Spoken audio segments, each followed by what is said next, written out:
आज इस वीडियो में हम फ्रैक्शनल एडिशन के बारे में पढ़ेंगे। अक्सर कई स्टूडेंट को इसमें मुश्किलात का सामना है कि हम दो फ्रैक्शन को आपस में कैसे ऐड करेंगे। ये बेसिक है उन लोगों के लिए जो कि टेस्ट के लिए प्रिपेयर करना चाह रहे हैं, जो एमसीक्यूज़ में आते हैं।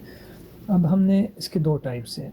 एक हमारे पास ये है कि जो आपका यहाँ पर इसको न्यूमरेटर कहते हैं, और जो उसके नीचे होता है इसे कहते हैं डिनोमिनेटर। अब इसके बेस पे हमारे पास दो केसेस बनते हैं डिनोमिनेटर के। या तो जो नंबर हम ऐड कर रहे हैं एक नंबर प्लस दूसरा नंबर, इसका जो डिनोमिनेटर्स है जो नीचे है इस तरह से, अब 1/2 प्लस 1/2, अब ये दो और दो आपस में क्या है, इक्वल है। तो एक केस हमारे पास आ गया जब डिनोमिनेटर क्या हो, सेम हो। सेम मतलब इक्वल्स हो, एक जैसे हो। दूसरा है कि हमारे पास जो डिनोमिनेटर है वो क्या हो, डिफरेंट हो। कैसे, एक हो 1/2, एक हो 1/3। अब हम इसको कैसे सॉल्व करेंगे, तो आज की वीडियो का यही मकसद है कि आप दोनों को हम आपको ये समझा सके कि हम दोनों को हम कैसे ऐड करेंगे। तो पहले हम सेम डिनोमिनेटर की बात करते हैं। जब हमारे पास डिनोमिनेटर क्या हो, सेम हो। लेट्स सपोज कोई नंबर है 1/2 एक फ्रैक्शनल है, प्लस 1/2 एक दूसरा फ्रैक्शनल है। हमने इन दोनों को ऐड करना है। तो इसका डायरेक्ट ये है कि आप इक्वल्स टू एक डिनोमिनेटर लिख लेंगे 2, ऊपर यहाँ पे क्या है 1, यहाँ पे क्या है 1, 1 + 1 क्या आ जाएगा, 1 + 1 ऐड होके 2/2। तो ये हमारे पास आंसर आता है। इसी तरह अगर आप ऐड करना चाहे 3/2 + 5/2, अब इस केस में क्या है, इस केस में भी हमारे पास डिनोमिनेटर सेम है, तो हम सिंपली लिख लेंगे 2, एक इस डिनोमिनेटर में सिर्फ 0.2 लेके यहाँ पे आ गया, और यहाँ पे 3 + 5, तो यहाँ से क्या आ जाता है 8/2। इस तरह आपके पास जो भी नंबर हो, ऊपर जो भी हो, जैसे 7/4 + 10/4। अब इसको हम कैसे ऐड करेंगे, सिंपल 1 4 लेके और 7 + 10, तो ये क्या बनेगा 17/4। जब, ये आपने याद रखना है कि जब हमारे पास डिनोमिनेटर क्या हो, सेम हो, तब हम इसको डायरेक्ट ऐड कर सकते हैं। अब दूसरा केस ये है कि हमारे पास जो डिनोमिनेटर हो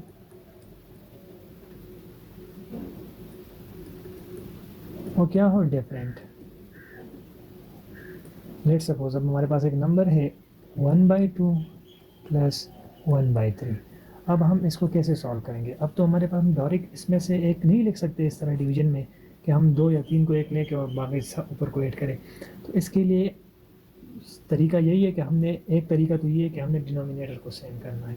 अब डिनोमिनेटर को कैसे सेम करना है, तो उसके लिए एक मेथड ये है कि आप 2 और 3 को इस तरह लिखें और ये बनाए 2 2 3 2 डैश 3, और फिर 3 से करेंगे तो 1 3 1। तो ये इन दोनों को आपस में क्या करना है, मल्टीप्लाई करना है। तो क्या बनेगा 2 × 3 6। तो हम यहाँ पे लिख लेंगे 6, सही है। दूसरा अब क्या करना है, ये 1/2 जो आपके पास आया हुआ है 1/2 मल्टीप्लाई क्या, ये 6 आपने मल्टीप्लाई करना है इधर, प्लस यहाँ पे क्या है 1/3 मल्टीप्लाई 6।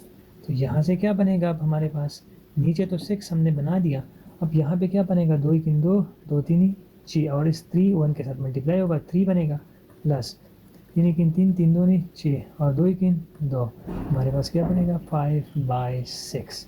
ये आंसर आ गया। अब इसका एक और तरीका ये है कि हम क्या करें 1/2 + 1/3। क्या करना है कि हमने इस दोनों को आपस में मल्टीप्लाई करना है, 6 बनेगा।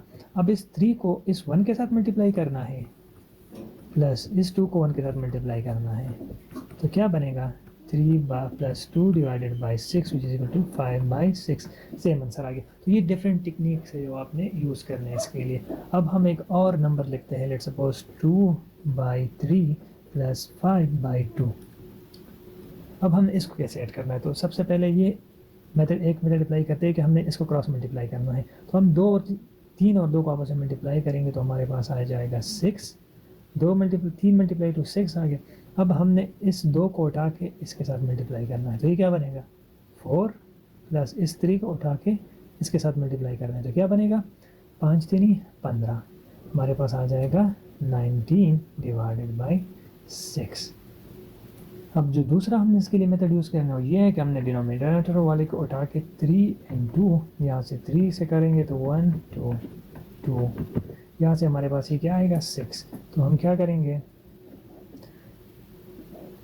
6 लिख लेंगे इसे और इस 2/3 के साथ 6 मल्टीप्लाई करेंगे प्लस 5/2 के साथ 6 मल्टीप्लाई करेंगे।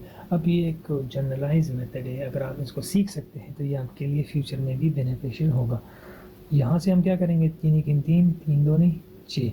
अब ये 2 2 आपस में क्या है मल्टीप्लिकेशन, तो हम क्या करेंगे इसको 4 2 3 4, यहाँ 2 1 2 2 3 6।